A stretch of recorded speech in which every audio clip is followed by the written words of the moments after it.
আসসালামু আলাইকুম আমার প্রিয় শিক্ষার্থীবৃন্দ। আমি আজকে এসএসসি পদার্থবিজ্ঞানের পঞ্চম অধ্যায় অর্থাৎ পদার্থের অবস্থা এবং চাপ এই অধ্যায়টা নিয়ে আজকে আলোচনা করব। তো আমার আজকে আলোচ্য বিষয়গুলো আমি প্রথমে চাপ কি এবং চাপের একক ও মাত্রা এটা নিয়ে আলোচনা করব। তারপর আমরা ঘনত্বর বিষয়টা নিয়ে আলোচনা করব, ঘনত্ব কি, ঘনত্বের একক। তারপরে আমাদের প্রবাহী পদার্থের উপরে বিজ্ঞানী প্যাসকেলের একটি সূত্র আছে যে প্রবাহী পদার্থের ভিতরে আমরা যদি চাপ দিই ওই চাপটা কীভাবে ডিস্ট্রিবিউট হয় সেটা নিয়ে আমরা আলোচনা করব। এবং প্যাসকেলের ওই সূত্রটার উপরে ভিত্তি করে আমরা কিভাবে একটা জায়গায় বল প্রয়োগ করে সেই বলটা কিভাবে বৃদ্ধি করা যেতে পারে সেইটা নিয়ে আমরা আলোচনা করব। এবং এখন বল বৃদ্ধি যদি হয় তো আমরা যেটা ভাবি যে বল বৃদ্ধি হলে মনে শক্তি বৃদ্ধি হয়। তো এখন দেখো, যদি এই শক্তি যদি বৃদ্ধি পায় তাহলে তো শক্তির যে নিত্যতা সূত্র এটি কিন্তু ভায়োলেট হয়ে যায়। তো আমরা দেখব এই প্রমাণটার সাহায্যে যে বল বৃদ্ধি আর শক্তি বৃদ্ধি আসলে এক কথা নয়। বল বৃদ্ধি হলে যে শক্তি বৃদ্ধি পাবে এইটা কোনো ধরনের কথা নাই। এবং আমরা এটাও দেখব যে শক্তির যে নিত্যতা সূত্র এইটা শক্তি সব সময় এটাকে মেনে চলে। তো চলো আমরা আমাদের মূল লেকচারটা আমরা শুরু করি। দেখো, আমাদের প্রথম টপিকটা বলতে চাপ। দেখো, চাপ বলতে আসলে আমরা কী বুঝি?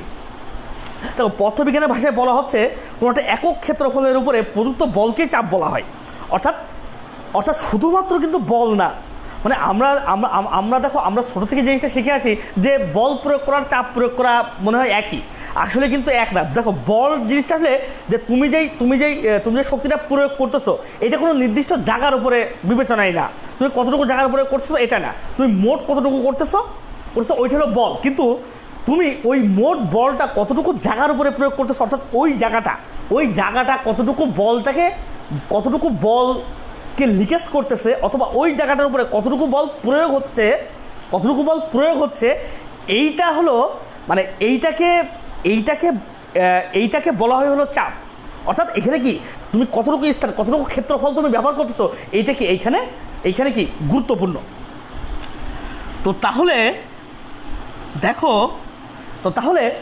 তাহলে আমরা আমাদের পদার্থবিজ্ঞানে যে চাপের যে সংজ্ঞাটা দেওয়া হচ্ছে যে একক ক্ষেত্রফলের উপরে প্রযুক্ত বলকে চাপ বলা হয়, তাহলে এইটা দ্বারা আমরা তাহলে চাপের ইকুয়েশনটা কি পাই, চলো আমরা একটু দেখি।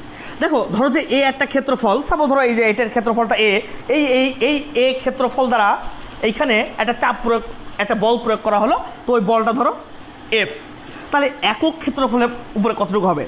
এফ বাই এ। এখন আমাদের পদার্থবিজ্ঞানে কি বলতেছে যে একক ক্ষেত্রফলের উপরে প্রযুক্ত বলকেই চাপ বলা হয়। অর্থাৎ একক ক্ষেত্রফলের উপরে প্রযুক্ত বল কোনটা? এইটা, তাহলে এটা সমান চাপ পি। এখন চাপ ইংলিশ প্রেসার, তো প্রেসারের পি দ্বারা চাপকে প্রকাশ করা হয়। অথবা আমরা পি ইকুয়াল কি পাচ্ছি? এফ বাই, অর্থাৎ বল বাই ক্ষেত্রফল। এখন আমি তোমাদেরকে একটা বাস্তবিক উদাহরণের মাধ্যমে এই জিনিসটাকে একটুক্ষণ দেখাবো। আমি এখানে একটা কলম নিয়ে আসছি। তুমি একটা জিনিস খেয়াল করো, আমি কলমের দেখো এই মাথাটার ক্ষেত্রফল কিন্তু অনেক বেশি। তো এইটা দিয়ে যদি আমি সাপোজ ধরো একটা বল আমার হাতের উপরে আমি প্রয়োগ করলাম, তো আমার এই হাতে কতটুকু আঘাত পাচ্ছে? এটা কিন্তু খুব একটা আঘাত পাচ্ছে না। এটা আমি ঠিক যতটুকু বল প্রয়োগ করছি, অর্থাৎ আমাদের এখানে হাতের মানে এই ক্ষেত্রফলের উপরে কিন্তু আঘাতটা নির্ভর করবে যে এইটার উপরে কতটুকু চাপ পড়বে। যদি চাপ বেশি পড়ে তাহলে কিন্তু আমি কিন্তু এখানে ব্যথা বেশি পাবো, আবার চাপ যদি কম পড়ে তাহলে কিন্তু আমি এখানে ব্যথা কম পাবো। তো দেখো, এইটার যে ক্ষেত্রফল, এই ক্ষেত্রফল দিয়ে যখন আমি এখানে বল প্রয়োগ করছি সেখানে কিন্তু চাপের মানটা অতটা হচ্ছে না। কিন্তু ওই পরিমাণ বলই যদি আমি এইটা দ্বারা প্রয়োগ করতাম, এই মাথা দ্বারা, নিপ দ্বারা, তাহলে কিন্তু এটা কিন্তু ওই পরিমাণ বল দিলে এটা কিন্তু একদম কী হবে, এটা কিন্তু একদম ছিদ্র করে কিন্তু হাতের ভিতরে ঢুকে যেত। অর্থাৎ চাপের পরিমাণ কিন্তু অনেক বেশি বেড়ে যেত। দ্যাটস মিন আমরা যে চাপের সূত্রটা এখানে লিখলাম যে চাপ ইকুয়াল টু বল বাই ক্ষেত্রফল, আমাদের এই বাস্তবতার সাথে এই সূত্রটা মেলে কিনা আমরা একটু দেখব। যদি মেলে তাহলে এটা ঠিক আছে। চলো আমরা দেখি। সাপোজ ধরো একটা খেয়াল করো যে ক্ষেত্রফল যদি বেশি হয়, সাপোজ ধরো আমি কিন্তু সমান বলই প্রয়োগ করছিলাম, আমি বল কিন্তু সমানই প্রয়োগ করছি। তো আমি ধরলাম যে আমি বল প্রয়োগ করছি 10 নিউটন, এইবার হলো কি তুমি দেখো, ক্ষেত্রফল যখন বেশি থাকে তখন কিন্তু চাপ কম লাগে, কিন্তু ক্ষেত্রফল যদি কম হয়ে যায় তাহলে চাপ কিন্তু বেশি হয়ে যায়। আমরা সেটা একটু দেখবো। দেখো, তো আমি ধরলাম যে এই মাথাটার ক্ষেত্রফল ছিল, অথবা আমরা এটা দিয়ে শুরু করি। ধরো যে এই মাথাটার ক্ষেত্রফল ধরো যে 10 মিটার কিউব, এটা ধরো যে 10 মিটার কিউব। এবং আমি 10 নিউটন বল প্রয়োগ করছি, তাহলে সেই ক্ষেত্রে আমার চাপ কত হচ্ছে দেখো তো। আমি বলের মান দিয়েছি 10 নিউটন, ক্ষেত্রফলের মান 10 নিউটন, তাহলে আমার চাপ যেটা হচ্ছে এটা কাটাকাটি করলে 1 প্যাসকেল, চাপের একক প্যাসকেল। অথবা এখানে নিউটন আছে, মিটার স্কয়ার আছে, এটাকে উপরে নিয়ে গেলে কি হয়, নিউটন মিটার ইনভার্স 2। এইটা সমান সমান কি লেখা হয়, এটা সমান সমান প্যাসকেল লেখা হয় আর কি। এই প্যাসকেলের যেহেতু আমাদের এই চাপের এই নীতিতে প্যাসকেলের অনেক অবদান আছে, তো ওনার সম্মানার্থে চাপের একক প্যাসকেল লেখা হয়। তো আমরা দেখছি যে ক্ষেত্রফল যত বড় চাপের পরিমাণ হয়েছে 1। এইবার আমি করলাম কি, ওর থেকে একটু ছোটো ক্ষেত্রফল নিলাম, অর্থাৎ এইটা নিলাম। এটা ধরো যে এইটার ক্ষেত্রফল ধরো যে আমাদের 5, এটা ছিল 10, এটা ধরো 5। তো এইটা দেওয়াতে কিন্তু দেখো আমি কিন্তু হাতে আঘাতও বেশি, আমি এটা বুঝতে পারতেছি, এই যে আমি যে এইটা ইয়ে করতেছি এটা কিন্তু আমি হাতে আঘাত বেশি পাচ্ছি। তো এই ক্ষেত্রফল পাস করে দেওয়ার ফলে বা অর্থাৎ এখান থেকে যে আমি ক্ষেত্রফলটা কমাইয়ে দিয়ে এটা করলাম, এর ফলে দেখো আমার চাপ কতটুকু লাগে, 10/5 অর্থাৎ 2। আগে কিন্তু আমার চাপ হয়েছিল 1, এবার কিন্তু হয়ে গেছে 2, অর্থাৎ বল কিন্তু ক্ষেত্রফল কমানোই বল চাপ কিন্তু দ্বিগুণ হয়ে গেছে। ক্ষেত্রফল আমি কমিয়েছি হলো দেখো অর্ধেক করেছি, চাপ বেড়ে হয়ে গেছে কি দ্বিগুণ। এইবার আমি করলাম কি, আরও ছোটো করলাম, অর্থাৎ এইটা দ্বারা আমি এবার চাপ প্রয়োগ করবো, এইভাবে চাপ প্রয়োগ করবো। এইবার দেখো এইটার ধরো যে আমি ধরলাম যে এটা নিয়ে 1 মিটার কিউব, তাহলে এই 5-এর জায়গায় তাহলে 1 বসাবো।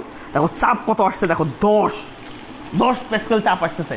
এর মানে কি দেখো ক্ষেত্রফল, দেখো ক্ষেত্রফল কমালে, যেহেতু ক্ষেত্রফল কি চাপের ব্যস্ত অনুপাতিক, অর্থাৎ ক্ষেত্রফল কমালে কি হচ্ছে, চাপ বৃদ্ধি পাচ্ছে। দেখো তাহলে ক্ষেত্রফল কমালে, ক্ষেত্রফল এই যে আমি কমাইলাম, দেখো চাপ দেখো 2 থেকে বৃদ্ধি পেয়ে 10 হয়ে গেল। আবার এখানে ছিল 1, এখান থেকে দেখো 10 ছিল ক্ষেত্রফল, আমি ক্ষেত্রফল কমায় 5 করছি, দেখো চাপ 1 ছিল, এখানে হয়ে গেছে 2। অর্থাৎ দেখো এইটা কিন্তু স্যাটিসফাই করতেছে, মানে নিচের এটার প্রমাণ কিন্তু আমরা অলরেডি পেয়ে গিয়েছি। এইবারটা আমরা একটু দেখি তো ক্ষেত্রফলকে ফিক্সড রাখি এবং বলকে বৃদ্ধি করি, কারণ এখন দেখো এখানে যেহেতু বলটা যেহেতু সমানুপাতিক, চাপের সাথে কি সমানুপাতিক আছে, অর্থাৎ বল বাড়ালে চাপ বাড়ার কথা, দেখি আমরা মেলে কিনা। চলো এটা ধরো একটা অংশ, তাহলে এখানে আমরা পি ইকুয়াল টু কি পাচ্ছি, F/A। তো আমরা একটা কাজ করলাম কি, যে সাপোজ ধরো আমি ক্ষেত্রফল ধরো 5 রাখছি এবং প্রথম ক্ষেত্রে আমি বল রাখলাম 5, তাহলে আমাদের ইয়ে কত হবে, 1 প্যাসকেল প্রথম ক্ষেত্রে। আমি মানে ক্ষেত্রফলটাকে এবার আমি সেম রাখবো।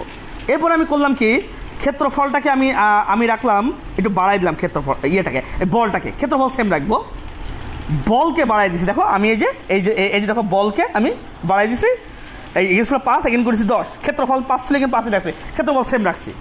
দেখো এটি কিন্তু আমার কাটাকাটি করলে কিন্তু 2 প্যাসকেল আসতেছে, অর্থাৎ দেখো এটার সাথে কিন্তু মিলে যাচ্ছে যে বল বাড়ালে কিন্তু চাপ বেড়ে যাচ্ছে। দ্যাটস মিন কি, এই সূত্রটা যে আমরা যেখানে যে পদার্থবিজ্ঞানের ভাষায় যে এই সূত্রটা দেওয়া হয়েছে যে একক ক্ষেত্রফলের উপরে প্রযুক্ত বলকেই চাপ বলা হয়, ও সেইটা সেই সংজ্ঞা থেকে যে সূত্রটা আসতেছে, এটা কি একদম কি করতেছে, একদম স্যাটিসফাইড করতেছে। অর্থাৎ এটাকে আমরা বলতে পারি যে এইটা ঠিক আছে। তো তাহলে আমার কাছে মনে হয় যে তোমরা এটা ক্লিয়ার হয়েছো যে বল এবং চাপ জিনিসটা আসলে এক না। বল প্রয়োগেই চাপের সৃষ্টি হয়, তবে সেটা কতটুকু ক্ষেত্রফলের উপরে তুমি প্রয়োগ করতেছো এইটা খুবই গুরুত্বপূর্ণ। তো এই জন্য চাপ ইকুয়াল টু বল বাই ক্ষেত্রফল। তোমাদের কাছে যদি বলের মান দেওয়া থাকে, চাপের ক্ষেত্রফলের মান দেওয়া থাকে, বা ক্ষেত্রফলের মান তোমরা যদি বের করে নিই এই সূত্রে বসাই দিয়ে কি তোমরা চাপটা পেয়ে যাবা, খুবই সহজ। এইবার তো তাহলে আমার কাছে মনে হয় যে তোমরা এটা বুঝতে পেরেছো। এইবার এসো যে এই চাপের একক কী হবে, খুব সহজ বিষয়। যেহেতু চাপ সমান কি বল বাই ক্ষেত্রফল, তাহলে বলের একক নিউটন আর ক্ষেত্রফলের একক মিটার স্কোয়ার, এটাকে উপরে দিয়ে দাও, তাহলে কি হচ্ছে নিউটন মিটার ইনভার্স 2। এবং এইটা সমান সমান যেটা লেখা হয়, এটা সমান সমান যেটা লেখা হয় সেটা হলো প্যাসকেল। মূলত এইটা ব্যবহার হয় না, ব্যবহার হয় প্যাসকেল, চাপের একক প্যাসকেল। এবার এসে মাত্রাটা কেমন হবে, এখন যেহেতু F/A, তাহলে F ইকুয়াল টু কি MA। এখন M এর মাত্রা কি ভর, ম্যাস, তাহলে ফর M। আর আমরা জানি যে A বা ত্বরণের মাত্রা LT ইনভার্স 2, আর এখানে A মানে কি ক্ষেত্রফল, অর্থাৎ কি লেন্থ স্কোয়ার, তাহলে লেন্থ স্কোয়ার এটাকে উপরে নিয়ে গেলে সূচকের নিয়ম অনুসারে কি হয়, এখানে 1 আছে, এখানে 2 আছে, তাহলে 1 থেকে 2 বিয়োগ থাকলে কি হয় -1, অর্থাৎ M L inverse 1 T inverse 2। এটা কি আমাদের এই চাপের মাত্রা, এটা কি আমাদের চাপের মাত্রা। তো তাহলে আমরা আমাদের এই চাপের ফুল অংশ আমার কাছে মনে হয় যে তোমরা বুঝতে পেরেছো। এইবার এসব ঘনত্ব দেখো ঘনত্বর বিষয়টা দেখো, এইটা আসলে ঘনত্ব যে রাশিটা, এইটা আসলে খুবই গুরুত্বপূর্ণ একটা রাশি। তো আমাদের পদার্থবিজ্ঞানের ভাষায় বলা হচ্ছে যে একক আয়তনের ভিতরে যতটুকু ভর ধরে এটাকে ঘনত্ব বলা হয়। এখন একক আয়তনের কথাটা আসলো কেন, চলো আমরা এই পাত্রটা নিয়ে আমরা বুঝি। সাপোজ ধরো এই পাত্রটার ভিতরে ধরো আমি কাগজ ভরতেছি, কাগজ দেওয়া শুরু করলাম এর ভিতরে। তো কাগজ দিতে দিতে ধরো যে একটা একটা করে কাগজ ফেলে কোনো রকম মানে খুব একটা চাপাচাপি করি না, অল্প করে দিয়ে এই জায়গা পর্যন্ত ভর্তি করেছি, ফাঁকা ফাঁকা আছে ভিতরে। তো তোমরা কি বলবো যে স্যার এটার ভিতরে কাগজের ঘনত্ব কম। এখন যদি আমি একটা কাজ করি এর ভিতরে আরও ঠেসে মানে প্রথমে যে কাগজ ছিল সেগুলো তো ছিলই, এরপরে আরও আমি কাগজ ঢোকানো শুরু করলাম, এবং মোটামুটি একটা চাপ দিয়ে প্রেশার দিয়ে আমি এর ভিতরে কিছু কাগজ ঢোকালাম। তো তোমরা কি বলবো স্যার এখন তো কাগজের ঘনত্ব এর ভিতরে বৃদ্ধি পেয়েছে। কারণ দেখো আমি কিন্তু আয়তন বাড়াবো না, কিন্তু মানে এটি কিন্তু এই বয়মটা কিন্তু আমি এতটুকুই রাখবো, কিন্তু এর ভিতরে আমি কাগজ আরও ঠেসে ঢোকাবো। তাহলে তোমরা এটা বলবো যে স্যার এটার হলো ইয়েটা বৃদ্ধি পেয়েছে, এটার হলো কাগজের ঘনত্বটা বৃদ্ধি পেয়েছে। এখন যদি আমি আরও বেশি ঠেসে কাগজ ঢোকাই, একদম কেঁদে ধরে দেবে এর ভিতরে আমি কাগজ ঢোকানো শুরু করলাম, তখন তোমরা কি বলবা স্যার এটার ভিতরে এখন ঘনত্ব কি কাগজের ঘনত্ব আরও বেশি বৃদ্ধি পেয়েছে। তোমরা যারা এই যে রুটি দেখো, রুটি যখন ইয়ে করে যে মানে আটা যখন পানির সাথে মিশায়, দেখেছো যত বেশি আটা দেয় আয়তন কিন্তু সেম রাখে, যত বেশি আটা দেয় এবং আয়তনটা সেম রাখে তত কী হয় ওই জিনিসটা আরও ঘন হয় না, অর্থাৎ এটা কি ঘনত্ব বৃদ্ধি পায়। অথবা আমরা একটা জিনিস বুঝতে পারছি, আমরা যদি আয়তনটা সেম রাখি, আমরা আয়তনটাকে যদি সেম রেখে যদি এর ভিতরে যদি আমরা ভর বাড়াতে থাকি, এখন কাগজের টুকরো বা আটা, পানির ভিতরে আটা যেটাই মিশাই না কেন ওটা তো একটা ভর, তাই না? দ্যাটস মিন কোনো একটা নির্দিষ্ট আয়তনের ভিতরে যদি আমরা ভর বাড়াতে থাকি তাহলে কিন্তু ঘনত্ব বাড়তে থাকে, তাই না? অর্থাৎ এই দেখো যদি ভর, তাহলে কি ভর বাড়লে ঘনত্ব বাড়বে, ভর উপরে, অর্থাৎ ভর বাড়লে কি ঘনত্ব বাড়বে। এই যে দেখো তার একটা প্রমাণ দেখো, এই দেখো আমি এখানে দেখো আয়তন সেম রাখছি, নিচের যে আয়তনটা দেখো 5 রাখছি। দেখো প্রথমে আমি ভর দিয়েছিলাম 5, সেক্ষেত্রে আমার ঘনত্ব হয়েছিল কত 1। এইবার আমি ঘনত্ব 5 থেকে বাড়িয়ে ভরকে করলাম 10, আমি ভরকে বাড়াই করলাম 10, তাইলে এবার ঘনত্ব কত হলো 2। আমি আয়তন কিন্তু সেমই রেখেছি, অর্থাৎ ভর বাড়াচ্ছে ঘনত্ব বাড়তেছে। এইবার একবারে আমি করলাম 20, ঘনত্ব কত হলো 4। অর্থাৎ আমি আয়তন সেম রেখে যদি আমি এই ভরের পরিমাণ বাড়াতে থাকি তো তাহলে সেক্ষেত্রে কী হয়, আমার কিন্তু এই ঘনত্ব বৃদ্ধি পায়। তাহলে এইটা যে সূত্রটা যে এমডি উপরে আছে এটা তাহলে মোটামুটি ঠিক আছে, যে আমাদের যে একক আয়তনের ভর অর্থাৎ ভি আয়তনের ভর যদি এম হয় তাহলে একক আয়তনের ভর কত হবে m/v, আর একক আয়তনের ভর সময় তো ঘনত্ব, অর্থাৎ ঘনত্ব ρ = m/v।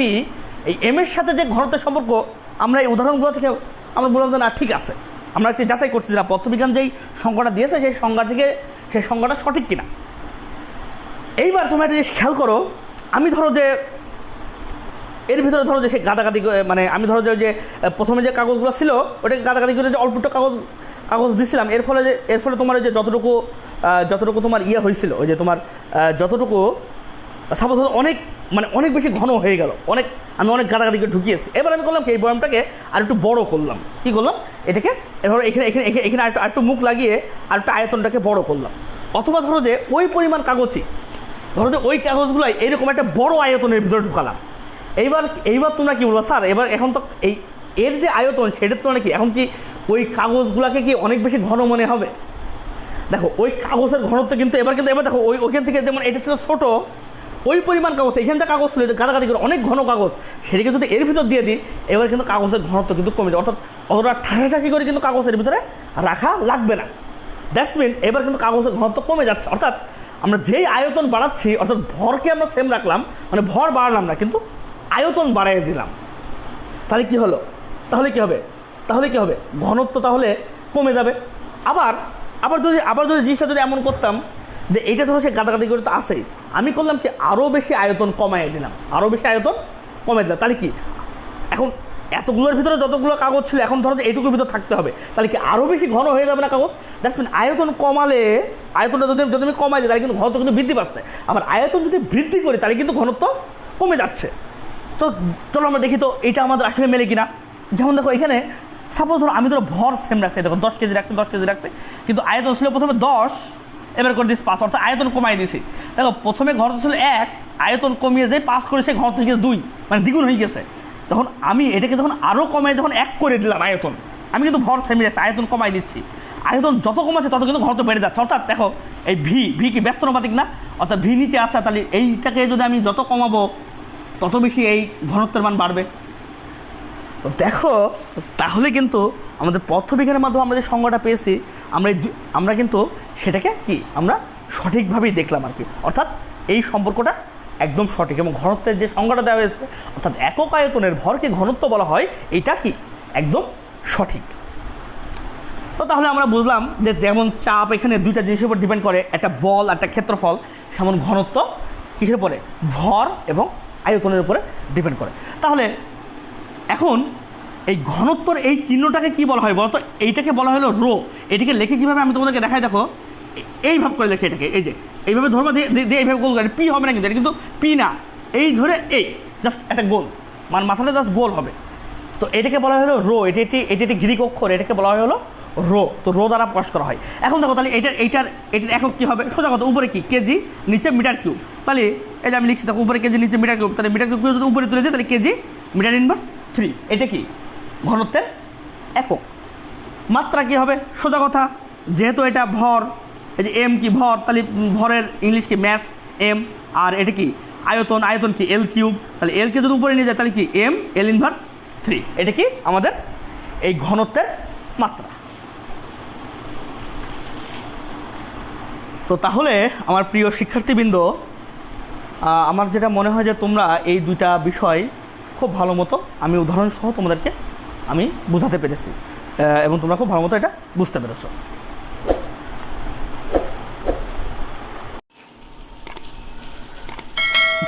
ওকে, তো আমরা এখন এই প্যাসকেলের সূত্রটা জানবো। তো প্যাসকেল বলতেছে যে কোনো একটা আবদ্ধ কোনো একটা পাত্রের ভিতরে যদি তুমি কোনো প্রবাহী পদার্থকে রাখা হয়, কোনটা প্রবাহী পদার্থকে রাখা হয়, রাখার পরে ওই সাপোজ ধরো যে এই যে এটা একটা ধরো যে এটা হলো আবদ্ধ একটা পাত্র, এর ভিতরে ধরো একটা প্রবাহী পদার্থ ধরো বাতাস বা ধরো পানি রাখা হয়েছে। আমরা জানি প্রবাহী পদার্থ বলতে বাতাস অথবা পানি, অর্থাৎ তরল বা বায়বীয় হতে হবে, এইগুলোকে প্রবাহী পদার্থ বলা হয়। কঠিন পদার্থ কিন্তু প্রবাহী পদার্থ নয়। তো প্যাসকেল বলতেছে যে এইরকম একটা আবদ্ধ পাত্রের ভিতরে যদি এরকম প্রবাহী পদার্থ রাখা হয়, সেটা তরল হোক বা বায়বীয় হোক, তো এর যে কোনো জায়গায় তুমি এখানেও যদি চাপ দাও অথবা তুমি এখানে যদি তুমি এভাবে চাপ দাও, অর্থাৎ দেয়ালের উপরে তুমি যেখানে তুমি চাপ প্রয়োগ করো না কেন, এই চাপটা শুধুমাত্র এইখানেই থাকে না, বরঞ্চ ওই প্রবাহীর ভিতর দিয়ে প্রবাহিত হয়ে, ওই প্রবাহীর ভিতর দিয়ে ওই চাপটা প্রবাহিত হয়ে এই যে এই পুরা যে পাত্রটা, এই পাত্রর প্রত্যেকটা অংশে ওই চাপটা সমানভাবে, একদম সমানভাবে ছড়িয়ে পড়ে এবং এর দেয়ালের উপরে ঠিক লম্বভাবে চাপ প্রদান করে। মানে তুমি যদি এখানে চাপ প্রদান করো, তো এই চাপটা কী হবে, এই পাত্রের যতগুলো অনুপরমাণু আছে সবগুলোর উপরে কি সমানভাবে ছড়িয়ে পড়বে এবং কি করবে, এবং এই দেয়ালের উপরে একদম লম্বভাবে, মানে খাড়াখাড়িভাবে চাপ প্রদান করবে এবং সমানভাবে। কথা কি বুঝতে পেরেছো? তো এইটা আমরা সব থেকে কাজে লাগাই কোথায় তোমরা জানো? যে এই যে তোমাদের এই যে মোটরসাইকেল বা সাইকেলের চাকায় আমরা এই যে বাতাস ভরি না, এটা কেন ভরা হয়? দেখো ওর ভিতরে তো বাতাস ভরা হয়, অর্থাৎ একটা প্রবাহী পদার্থ ভরা হয়। এর ফলে হয় কি, যখন ওই সাইকেলের বা ওই মোটরসাইকেলের উপরে যে প্রেশারটা পড়ে এবং যখন ওই রাস্তার সাথে গিয়ে চাকাটা যখন থাকে, তো ওইখানে তো রাস্তার উপরে একটা মোটরসাইকেলের ওজন কত হয়, তারপরে আবার একটা মানুষ বসা, তাহলে কী পরিমাণ চাপ দেয়। এখন ওই চাপটা যদি শুধুমাত্র ওই যে জায়গাটা রাস্তার সাথে ঠেকতেছে, এই যে ধরো সেই চাকাটা, এই যদি শুধুমাত্র যদি এই জায়গাটায় কাজ করতো, তাহলে কিন্তু এইখান থেকে কিন্তু চাকাটা কিন্তু ফেটে যেত। তো আসলে কিন্তু তা করে না, কারণ চাপটা যদিও এখানে পড়ে, কিন্তু যেহেতু এর ভিতরে প্রবাহী অর্থাৎ বাতাস আছে, এই চাপটা হয় কি এই সম্পূর্ণ চাকার ভিতরে এখন সমানভাবে ছড়িয়ে পড়ে বাতাসের মাধ্যমে।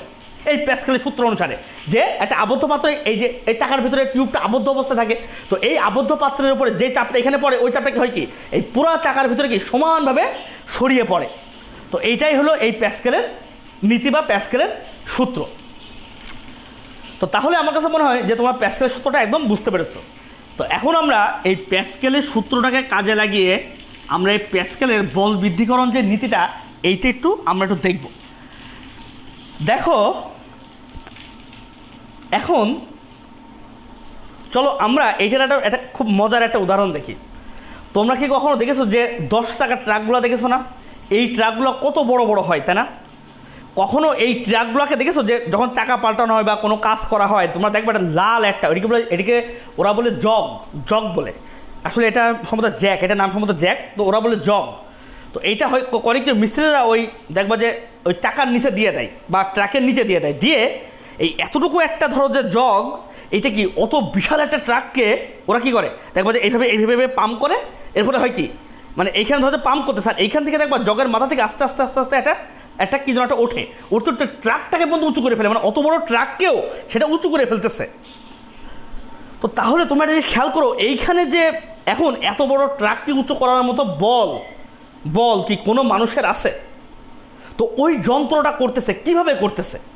তাহলে নিশ্চয়ই ওই যে যেই মিস্ত্রি ট্রাকের কাজটা করতেছিল, ও এখানে যেই বলটা প্রয়োগ করতেছিল সেই বলের তুলনায় অনেক বেশি বল, মানে অর্থাৎ ও হাত দিয়ে যে বলটাকে ইনপুট দিচ্ছিল ওই বলের তুলনায় অনেক বেশি বল আউটপুট হিসাবে এই জ্যাকের যে মাথাটা, এই জগের যে মাথাটা, এই মাথাটাই অর্থাৎ যেটার মাধ্যমে ট্রাকটাকে উঁচু করবে সেই মাথাটায় অনেক বেশি বল তালিয়ে পাচ্ছে।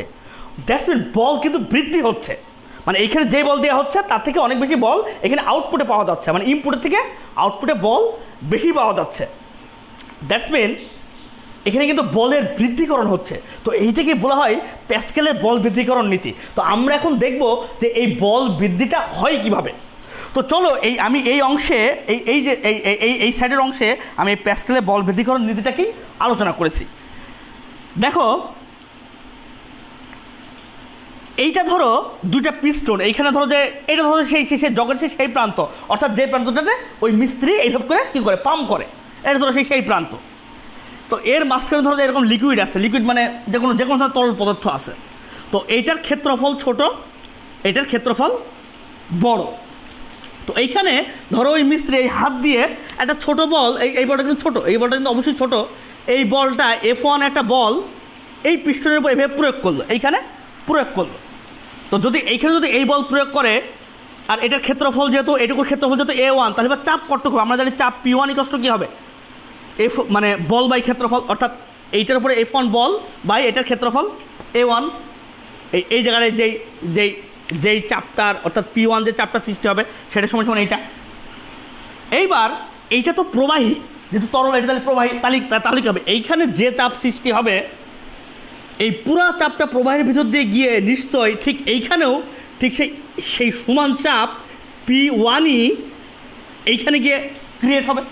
মানে এইখানে যে P1 চাপটা ছিল সেই চাপটা, কারণ আমরা কি জানি প্যাসকেল আমাদের কি বলছে যে কি এই যে তুমি যেই চাপটা ওইখানে দিবা ওই চাপ কি পুরাটাই কি হবে যে ওই পৃষ্ঠের উপরে একদম সমান ভাগে বিভক্ত হয়ে যাবে। দ্যাটস মিন এইখানে আমি যতটুকু চাপ দেবো এর সমান চাপ এইখান থেকে প্রবাহিত হয়ে এইখানে গিয়ে পৌঁছায় যাবে, এই দেয়ালের উপর এই পৃষ্ঠের উপরে পৌঁছায় যাবে।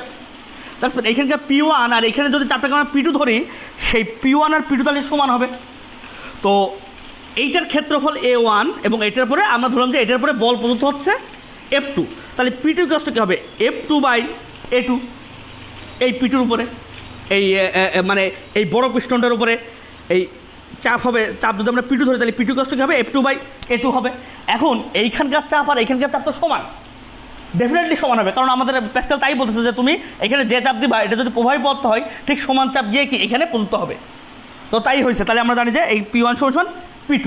তাহলে আমরা এই P2-র মান F2/A2 এখানে বসাই দিলাম, আর P1-এর মান F1 আর A1 এখানে বসাই দিলাম।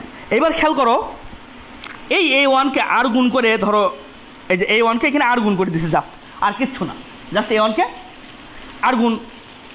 আর গুণ হলো মানে করে দেওয়া হয়েছে।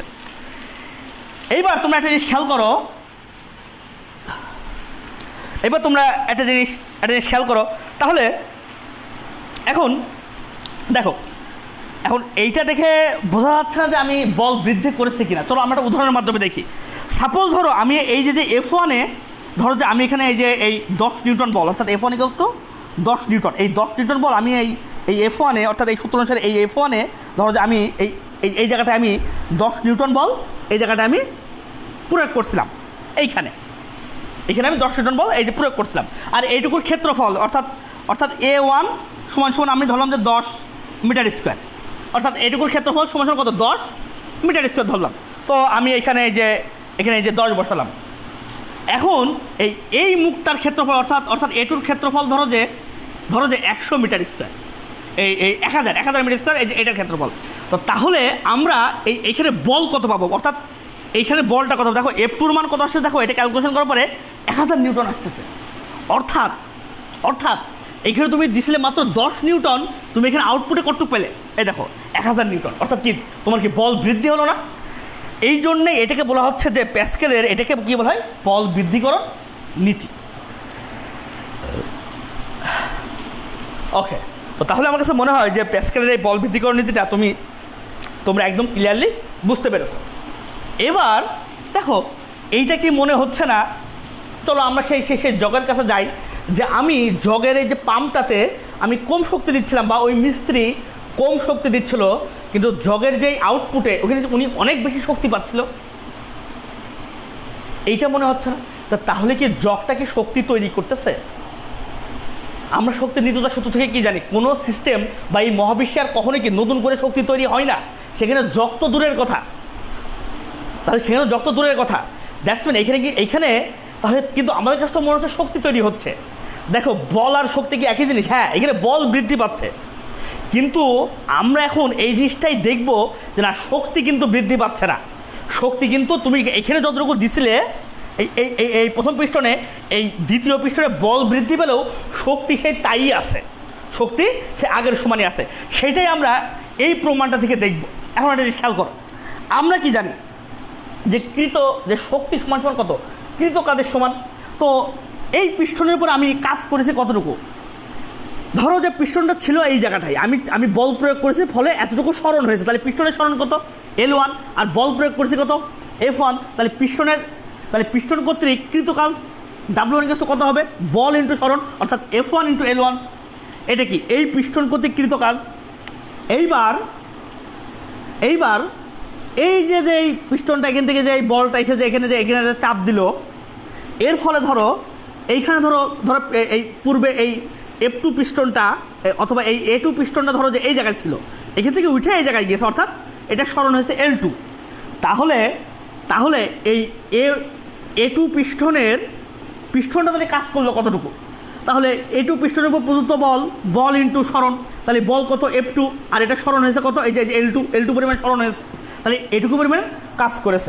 এখন একটা জিনিস খেয়াল করো, আমি যখন এই যে F1 পিস্টনটার উপরে যেই আমি মানে যখনই এই বরাবর যখন চাপ প্রয়োগ করা হয়েছিল, এই বরাবর যখন চাপ প্রয়োগ করা হয়েছিল, তো এইখানে যতটুকু পানি ছিল, যতটুকু আয়তনের পানি ছিল, ততটুকু আয়তনের পানি তো এর ভিতর দিয়ে গিয়ে ঠিক ওই পরিমাণ আয়তনের পানি তো এই জায়গায় গিয়ে পৌঁছিয়েছে নাকি।